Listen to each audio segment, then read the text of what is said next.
at Mumias Sugar Company. Kwa hivyo mimi msikuwe na wasiwasi, niko hapo chonjo kabisa, nitahakikisha hii kitu ikakaa chonjo. Na wakora wote wako katikati, msikuwe na wasiwasi ati kuna mtu atakuja kutuongelesha Kiingereza hapa, sijui Muhindi fulani, sijui nani. Hapana, hiyo haiwezekani. Sijui mwingine ananiambia Rai nani? Hapana, hiyo haiwezekani. Hiyo no. Hii ni mali ya wananchi na hatuwezi kukubali mtu ambaye ata take advantage of people in this region. Nobody is going to take advantage of anybody.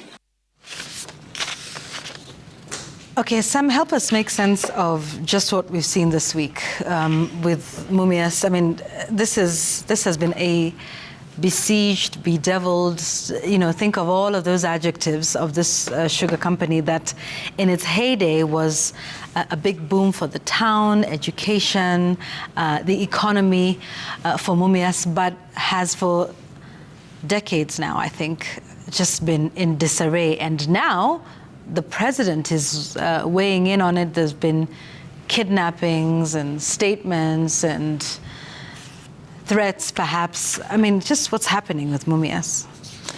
Yvonne, the strange thing is that the person, there's a video that was circulating showing what is believed to be the Sarrai being abducted and disappears, and then the car is left there. It had to be towed to a police station. I don't know if it's being collected or picked now, but also there has been a lot of expectation that at least he would speak up or speak out on what an ordeal that he had, but that has been far from it. We haven't heard, including his lawyer has not been speaking about it. I think all they said was he was unharmed. Exactly. That's all we've heard about that ordeal. Exactly. So really no one knows what sort of an ordeal he had. But again, after that, there has been a bit of investigations, people that are linked to him being called to write statements or respond to questions. And then we hear the president speaking about Mumias Sugar. This is when he was starting his tour of the Western region, and talks about, even goes specific to talk about the race of the person that had been abducted. I mean, who has been embroiled in the mix of the Mumias Sugar. But I think a lot has been happening behind the scenes, because remember, the president has been making trips or tours to different parts of the country, and everywhere he is going, he's talking about probably the cash crop of that region. When he went to Sagana or Mount Kenya, he was talking about what they grow. It is coffee, it is tea, it is about milk. Then when he went to Kajiado, Narok recently, he spoke about the Amboseli and saying that now Kajiado will be getting a good share of the resources or the revenues that are collected from that The same facility. thing with the Mara as well. Exactly, yeah. Then goes into the western part of the country, and many know that one of the mainstays of that region historically has been sugarcane. But unfortunately, the figures are not saying as much, because for a country that has a demand of more than 1 million metric tons of sugar, and you have a country that is not able to produce more than 500,000 tons of sugar, we are not able to meet 50% of our demand. And therefore, the country has to keep importing sugar. Now, there are a few things that do not add up. First of all, there was the duty-free importation window that was opened by the government. I think it was early this year, around March. And the idea was to close the gap that was being left by the local production. A few, months now ago, the sugar companies, the milling companies, were closed for maintenance, but also to allow time for the cane in the farm to mature. Well, there are some farmers that have been complaining that actually have cane. It is wasting away because the factories are being closed. Who has closed the factories? It has been a directive from a government agency. But then again, here you are, lots of taxes that have been imposed on imported sugar, 5 shillings to be specific per kilo of imported sugar, to help Kenyans avoid diabetes. The reasoning that was given by the Cabinet Secretary, Professor Njuguna Ndung'u, while reading the budget statement on the 15th of June this year. Then again, we hear the sugar bill is proposing something else that is going to allow, I think it's sugar levy, to allow development of the local sector. But then also there has been questions, is sugar farming, sugar milling a viable business? And that question has as many answers as there are people talking about it. Then you ask yourself, we have sugar in the market branded with Kenyan brand names, but the factories are closed. Where is it coming from? I mean, who is producing that sugar to an extent that now, because that has to be imported sugar. Yeah. So how is that happening? Because I understand that the sugar milling factories were not allowed to import even the duty-free sugar because theirs is supposed to be manufacturing, but they don't have the raw material. But for the president to speak the way he did, again, many questions arise because he's saying that you withdraw those cases. I think there's that clip somewhere. Withdraw those cases, or there are certain 3 options, and that has been trending the entire week. Would that count for interference in a judicial process? But then again, he comes in and explains that this is not a threat. It is the reality. What do you make of this, Linus? I think Mumias Sugar is a very interesting theatre. And I think the producers of Jane and Solomon, we're not going to name them, should actually look at Mumias, because Mumias is, sugar is even an irony there, because Mumias Sugar is a place of bitterness, a place of disappointment and pain. There is a story that is being lost in the current event, and that is the story of the creditors. Yeah. That Mumias Sugar Company actually owes money. Yeah. People who sank money into that space. And these are the creditors who have been given the 3 choices to make. Withdraw the case or else.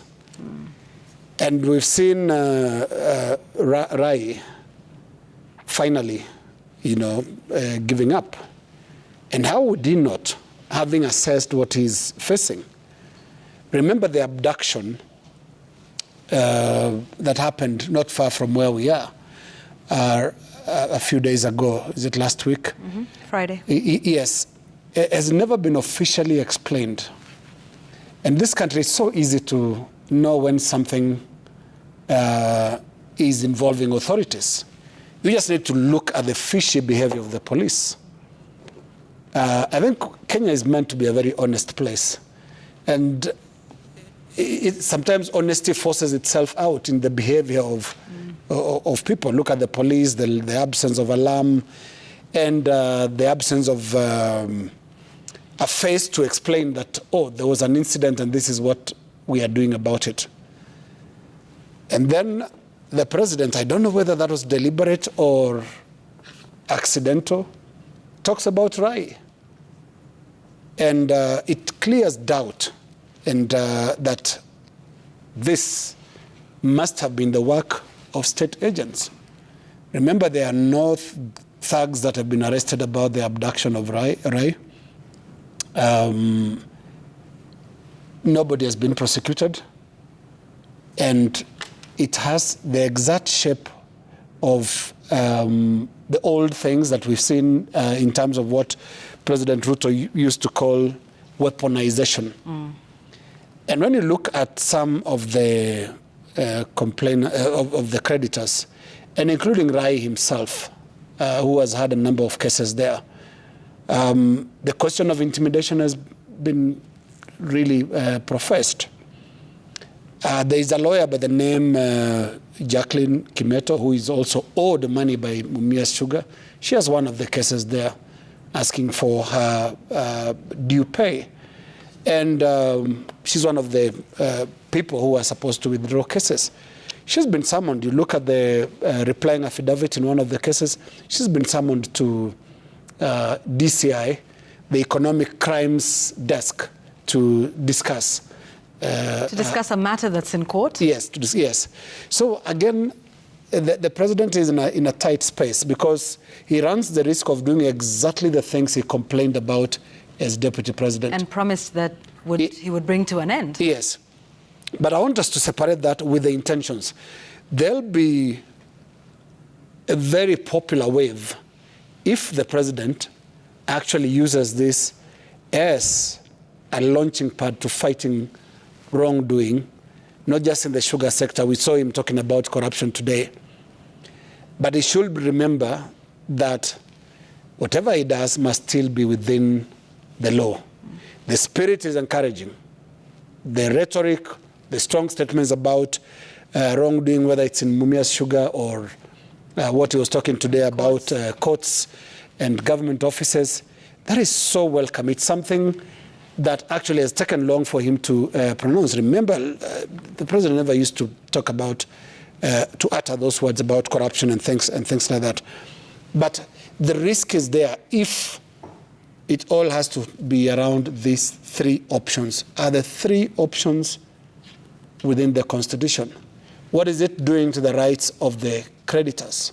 If you are owed by Mumias Sugar, what's your recourse?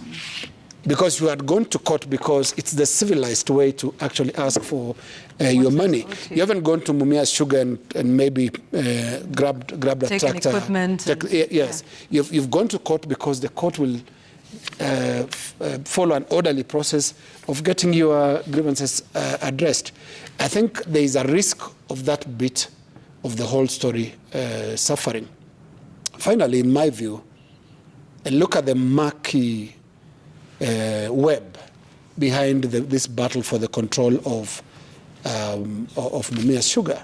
There's a story of two brothers, Rai and the other Sarrai, one, who is controlling the Sarrai group. The president also runs the risk of being seen to have taken sides in a nasty fight between two brothers. That long term would not be favorable. The ideal would have been clean the space, clean the entire stable, and start afresh. Because if you are taking sides with Sarrai over Rai, something will give somewhere down the line.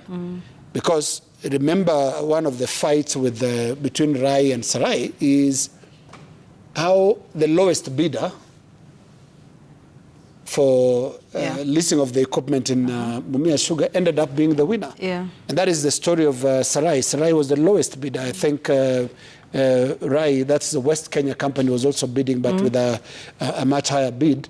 And the bid went to Sarrai Group, and that has been a question. So you see, some of those things cannot be wiped out by the three-stage thing of leave, jail, or these are facts that of how things happened. So if Sarrai ends up controlling Mumias, the fact that it was the lowest bidder will not disappear overnight. It'll be a wrong that will be under the carpet. And so that is the base upon which the so-called revival of Mumias Sugar will be taking place. And I think one really disappointing thing about the story of Mumias is just how many times there have been revivals. Yes. I don't know which president from Moi to has not promised has not revival. Put money into Mumias Sugar. A billion. Where did this money go to? It's something I said in this show some time back. There are two training grounds for corruption and high-level corruption in this country. One is the maize sector, and the second one is sugar.